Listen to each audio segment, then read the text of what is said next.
Hey there, this is for anybody who has a 2012 A6 with the Bose sound system, or I guess B&O. So I have my door panel off, and definitely do this yourself because the dealership, they want, I think, $300 or $350 to do this, to actually change the speaker out. So do it yourself.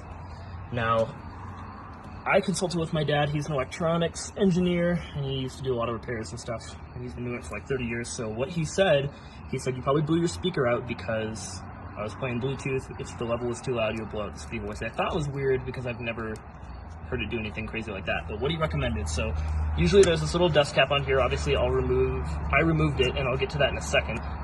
But basically, this dust cap, he said, get something really hot like an ice pick or something, poke a small hole in it, put 3 to 4 drops of 3-in-1 oil, which you can pick up for like $2 at Home Depot, because if you blow your speaker, the little coils inside behind this go out of round, and then they're rubbing, and that's what makes it rattle. So if you put some oil in there, sometimes it'll give it something to ride on, help it a little bit. I did that, put it back in, it was still rattling, so I looked at the dust cover again, and as you can see, I mean, those are not cracks that's down here, but there are these little cracks up here, and it looks like that the dust cover was only glued right here at the bottom.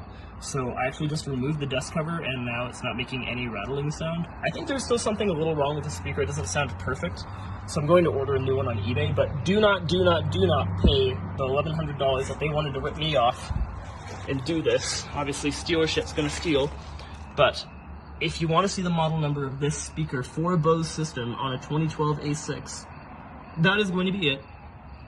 Save yourself lots of money and do it yourself. Thanks.